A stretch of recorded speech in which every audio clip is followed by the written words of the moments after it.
Kingda Ka has officially been announced that it will not be returning for the 2025 season, and it will be closing for good, along with multiple other rides at Great Adventure to make way for new expansion. One of those expansions that has been announced that a brand new multi-launch roller coaster with several world records attached to it will be replacing Kingda Ka in 2026. Unfortunately, with this closure has been a lot of backlash, with primarily from the coaster enthusiast community, along with the handling of it that I would like to dive into today. This video is not going to be about the new attraction coming, but I want to address this situation that I think has been underlooked a lot because of the devastation that is not only Kingda Ka closing, but how the park handled its closure. If you are somewhere not aware, I'm just going to go ahead and fill in. Six Flags Great Adventure and Six Flags as a whole did not announce anything with Kingda Ka closing while the ride was being operated. In fact, the reason why we found out that Kingda Ka was going to be removed was because a lot of ride operators and even apparently the director of ride operations themselves were telling people, hey, get your rides while you can. This coaster is gone for good. And apparently even some maintenance workers were seen in a video saying the same thing. And so this led to a lot of coaster YouTubers and blog posts going on about, hey, Kingda Ka is being removed. We need to get out there. It doesn't help that because the park didn't say anything, there was this pull between, is this real? Is this not real? I just put it in the back of my head, but I was not 100% certain that the coaster was going to leave, because there have been multiple times where the rumors have swirled about coasters leaving and they've never come about. Granted, the park didn't say anything on the matter and even stopping those rumors about Ka being removed. So it did look more and more like Kingda Ka was going to be removed. It just made it more difficult to see if it was, because it was only becoming from word of mouth. And it also didn't help for me personally. I'm out in Idaho. I can't go experience it for myself, whether it's leaving or not. So a lot of people are very disappointed that Kingda Ka, as great of a roller coaster it is, did not get its proper send-off into Valhalla. And I understand, and I kind of agree. It was not the best way to go about closing the ride. However, let's actually dive into why the park and the company as a whole chose this route. And while I personally don't have any better options they could have gone with to do that, I still want to defend the park and why they went this route, because too many people have just talked about being sad and disappointed about it and being frustrated at the park and saying some egregious comments. And I'm also disappointed how coaster YouTubers have handled the situation, because look, I get it. It sucks losing a coaster of this grandeur and not getting the proper send-off that we felt like the coaster deserves. But we need to actually go and dive into why they could have done this so we can understand, okay, this is why it is. It sucks that it happened, but I truly understand why they went with it, because it's almost like we act like the company and the park are being run by robots rather than actual human beings, which is honestly disgraceful. And I get it. I have been going to King's Dominion for my entire life up to this point. I know what it's like to just lose rides so much, because, 2015, we lost two roller coasters at once. We lost Shockwave, which did get its fair send-off, but we lost Hurler. We didn't even know Hurler was done for. We got an announcement in 2016 that Hurler would not open for the entire season as it was going through an extensive refurbishment. That never happened. And then in 2017, the park opens and we start seeing the ride being dismantled. Now, granted, we saw it being done in such a way that we went, wait a minute. Is the park actually going to use Rocky Mountain construction and turn it into a hybrid? And fair enough, it did. This was also during the time where we believed Cedar Fair would not work with Rocky Mountain construction. And so we were just genuinely shocked that not only did we see Steel Vengeance come from Mean Street, but Twisted Timbers come for King's Dominion from Hurler. Then, randomly in 2019, I say randomly, but it was just more suddenly, we lost Volcano the Blast Coaster. Volcano the Blast Coaster went down in 2018 for extensive maintenance that needed to be done with the ride. But a lot of problems kept coming up as they were fixing multiple things. And the opening for the coaster just got delayed and delayed and delayed. It was only supposed to be down for like maybe a month or so. And it just came pushed back and pushed back and pushed back to the point that in January of 2019, it was announced that it would be done for good. And it would be dismantled and a replacement would eventually come. This was extremely devastating for a lot of fans of King's Dominion, to the point I remember some people wanting to boycott King's Dominion. I remember some people didn't want to renew their season pass because Volcano was closed and didn't get a proper send-off. Now, what's cool is right now we do have its replacement not only announced but fully complete, and will be opening for the 50th anniversary in 2025 as Rapterra. But I've already seen people saying, oh my gosh, this is not as good as Volcano. How dare they add this roller coaster? And a lot of people are already going to go ride it and then compare it exactly to how Volcano was and said, this didn't live up to the hype. How dare they do this? It's just the cycle of life, and I've seen it. Now, I get it. King's Dominion removed a lot of attractions ever since Cedar Fair took over. Now, granted, a lot of those attractions were built by Paramount, who had a tendency to not only build prototypes, but extremely high maintenance cost rides for the sake of thrills to bring people in, which is a byproduct of the roller coaster wars.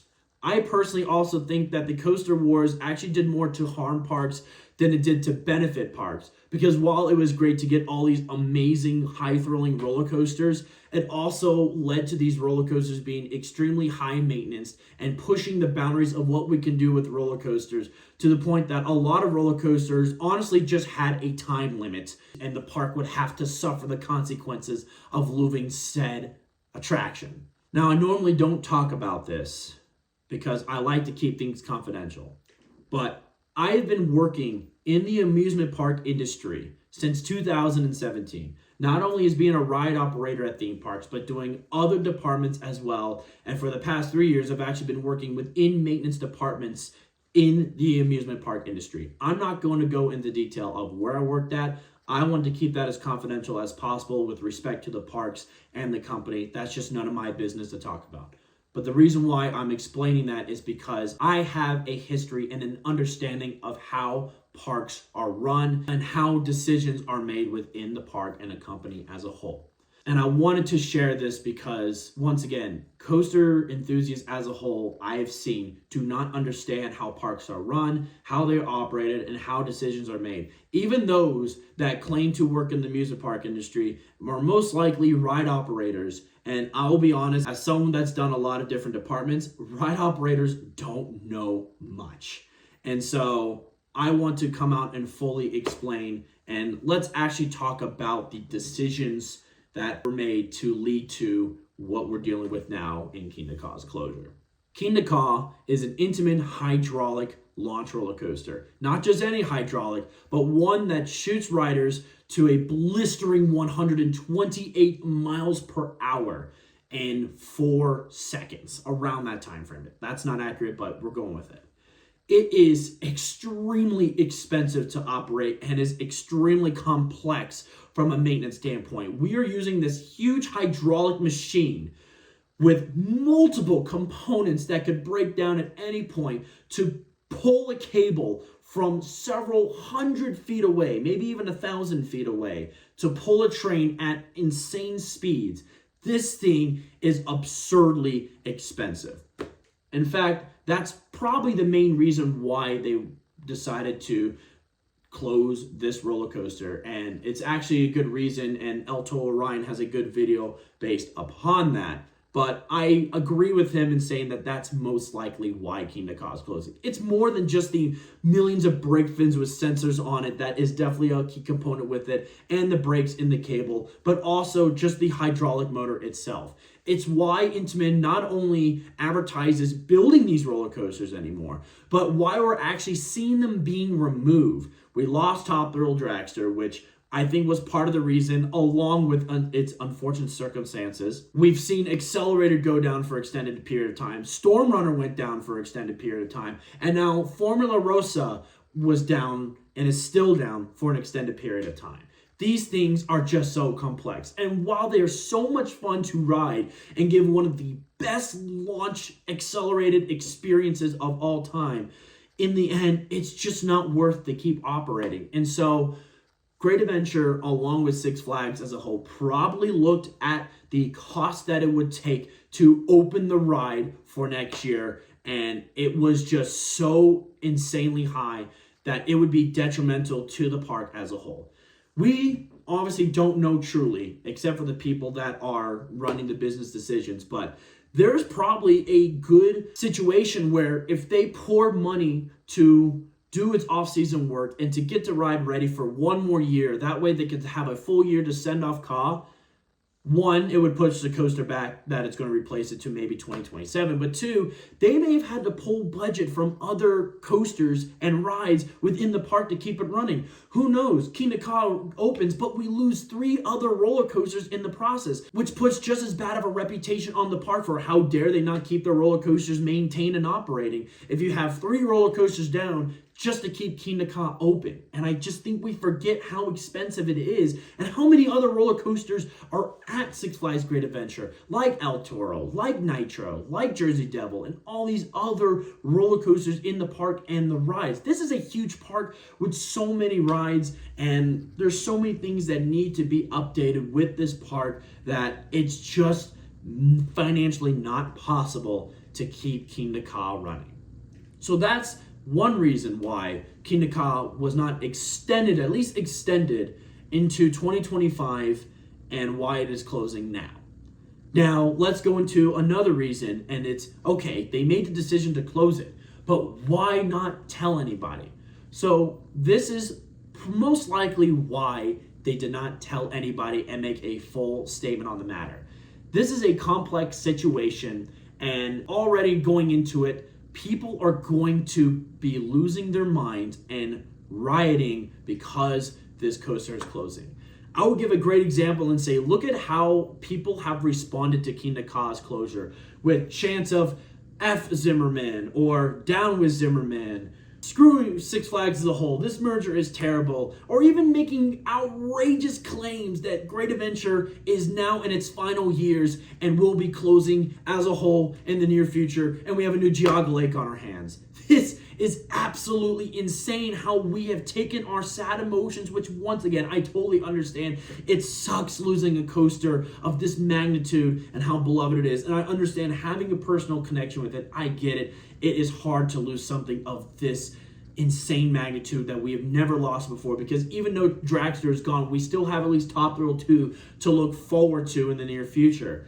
And we don't even get that with Ka. But that does not give us any excuse to pour all this hateful emotion towards human beings that are doing their best to try to make the best experience possible for guests that come to the park. And so, what if they announced Kingda Ka's closure fully and it goes beyond the reactions that we're seeing now? We already have people claiming that they're not going to renew their membership or buy a season pass for next year. It would be even greater amount of people doing that if they had fully announced Kingda Ka's closure, because you would have probably had news media outlets or a bunch of other blog posts and content creators going out to say blatant statements about how this is detrimental to the park, and maybe insane theories get swirled around, and general public are just going to see this and go, wow, I guess Great Adventure really is going to close because they're closing Kingda Ka. We know how the general public can react to things. There's a reason why a joke was made that lasted so long in the community back in 2016, calling them GP, because we hear such crazy statements from the general public, and yet we're supposed to be like not shocked that they would react blatantly towards a beloved ride closing. Like, come on, look at how enthusiasts are reacting when we expect the general public to be any better. And so with all this being said, that's most likely why they did not announce anything, is because of the backlash that would have come to Kingda Ka's closing. Look at how we are now. Now, I kind of expected this coming in a sense that I knew we were going to start losing certain rides within Six Flags, because this is what Cedar Fair did to the Paramount parks. Kings Dominion is a great example, but we also lost a lot of rides in all the other Paramount parks to make way for new attractions. I'm pretty sure if you had talked about the state of Cedar Fair back in 2012 or 2013, where the parks were heading, and now look at how the Paramount Parks now. In fact, the Paramount Parks are some of the premier parks within the Cedar Fair chain. And so we have to just understand that right now we're in a growing pains period. So yes, I know Great Adventure is going to lose attendance next year, but I'm sure the park is expecting that because a lot of rides have to be removed to make way for greater expansions and to overall improve the park as a whole. I got to see this with King's Dominion. King's Dominion, in my opinion, is in the best state that it has ever been in. And it's all because of all the work that has been put into it. If you had said this back in 2015, no one would have believed you that King's Dominion would be where it's at now. Look at Kings Island. Kings Island's premier roller coasters were built by Cedar Fair. Same with Carowinds. Same with California's Great America. Same with Canada's Wonderland. So for those that are worried with the state of how some of the Six Flags parks are now, especially if we see more removals in the near future, like we've seen with Over Texas, we've seen with Great Adventure. Apparently there are rumors that Carolina Cyclone is being removed at Carowinds because there are markers down. I'm not going to go too in depth with that, but still, rides are going to be removed, and we need to expect that it's going to happen. But it's all to make the parks better, and we need to have faith, and we need to rationalize that this will all be better in the near future. And I'm sure that even with the loss of attendance in 2025, I'm sure even if a new coaster doesn't live up to expectations, people are still going to go to it anyway because they want to check out the new ride and see how it is.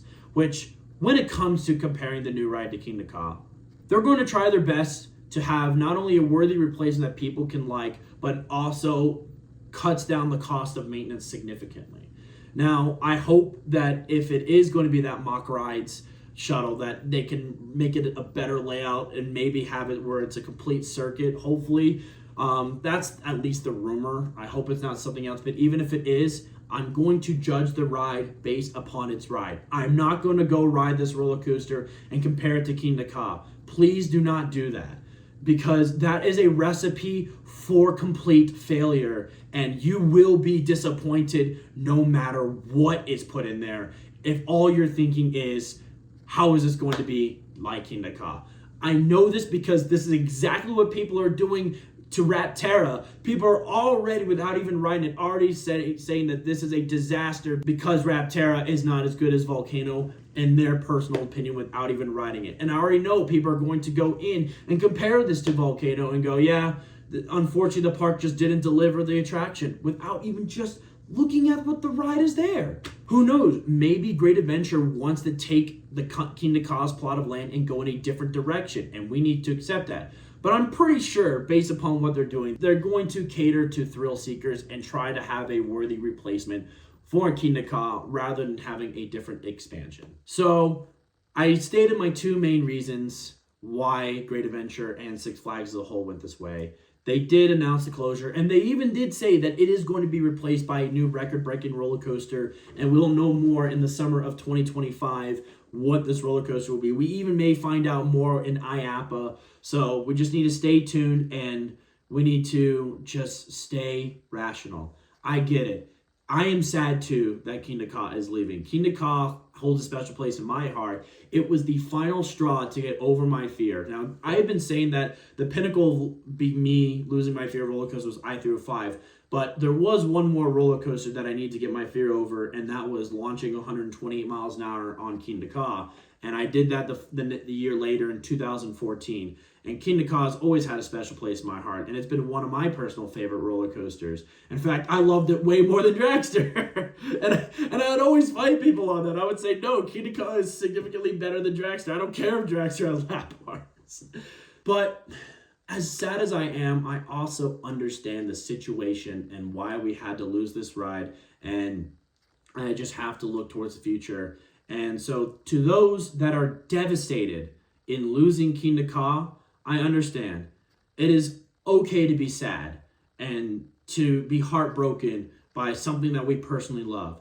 But do not let your emotions cause you to act irrationally and to start saying blatant statements like screw Zimmerman, screw Cedar Fair, and screw the park as a whole, they're making a terrible decision, or go and make blatant statements about how Great Adventure is going to close because the people at Six Flags are stupid. Like, we do not have any right to say those blasphemy statements at all. So right now, get our emotions out, and we've said our goodbyes, and now we just have to wait and see where Great Adventure goes with its replacement of Kingda Ka, and have an open-mindedness of what to expect in the near future. As someone that has been going to Cedar Fair parks and has visited every single one and has visited every single Six Flags park except Six Flags Mexico, I know that this company and this park is in good hands. Richard Zimmerman is not just some random person that just came onto the amusement park scene. He started his career, if I recall, at King's Dominion as a regular line worker and has worked up the ranks to become the CEO of Cedar Fair and has been the CEO of Cedar Fair since 2018. He knows what it takes to make amusement parks successful, and he's going to do his best. He's done a phenomenal job of improving the guest experiences at the Cedar Fair parks, and in my opinion, the Cedar Fair parks have been at their best in recent times, and I've had some of my best amusement park experiences at Cedar Fair parks. So I know that the Six Flags parks can become what the Cedar Fair parks are now, but they have to go through their growing pains. It's going to take a couple of years, but they're going to try. They're even doing this thing called Project Accelerate, where they're going to try to do what they did with the Cedar Fair parks or the Paramount parks even faster than what they did before. So just be patient. Just win the wait, and we will see some beautiful things. I'm already loving what Six Flags has announced with the attractions that are going to the parks. And so not only are we going to get fantastic roller coasters and rides, but we're also going to get fantastic park experiences. Because as much as we love roller coasters, we need to remember that coasters in today's day and age are not the 100% draw. Sure, they bring people to the park, but what is going to keep people coming back to the park is not just the rides, but is there good food options? Is there great entertainment? Is there stuff for my child to do so we can go here rather than spending so much money to go to Disney, which has done a fantastic job of including little ones in their major experiences. You can be 36 inches and go ride Seven Dwarfs Mine Train. Where can you do that at a Six Flags Cedar Fair park of that scale? So the point is, as much as it sucks that we as thrill seekers may not be catered to anymore, granted, I'd argue we just have. Look at the roller coaster that Cedar Fair added at KI. But we need to understand that in order for these parks to succeed, they need to focus on families. So the thrill-seeking coasters are already there. Now they need something for the kids to do. They need something to keep people that may not enjoy thrill-seeking rides that can come to the park as well. It's all about balance. And Cedar Fair has learned that. And I say that because I've seen what the parks have become recently. So it's all about how can you mix a balance of thrill-seeking rides with great quality experience to how Universal and Disney have done a fantastic job of it. And that's clearly what Cedar Fair is trying to do. And I keep saying Cedar Fair because that's basically who is running the Six Flags company now. But just be patient, guys. But with all the jargon that I have said in this video, I hope this at least eases your mind and hopefully allows you to understand that, yes, and even I agree, once again, I agree that this send-off was not how it should have been. But we need to at least understand why they made this decision and where we are at now so we can fully understand, okay, this sucks, but there's always a better tomorrow. And as someone that has been a King's Dominion fan for a long time, I can fully, confidently say that we are in a better tomorrow. But that is going to do it for my long ramble. I have been wanting to talk about this for a while because I've been honestly disappointed with how the Kingda Ka's closure, not only with how the park has handled it, but how coaster enthusiasts and even coaster YouTubers have handled the Kingda Ka closure. Once again, I totally understand that it sucks getting rid of this ride and how it was handled. It's not the way it should have gone, but it is. And we have to accept that this is how it is. and move on from the situation and keep an open mind and hope for the best.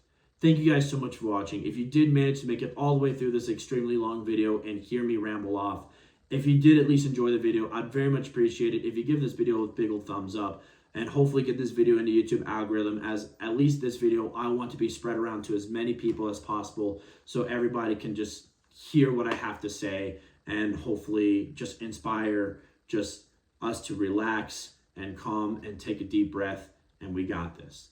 If you did enjoy this video and you have been coming back to my channel, you haven't hit that subscribe yet, I'd very much appreciate it if you hit that subscribe button too. Thank you guys so much for watching, and thank you guys so much for being who you are and being coaster enthusiasts and going to these parks to not only ride the roller coasters but to enjoy the parks. And as always, roller coaster fanatics, as I say at the end of my video, keep coasting.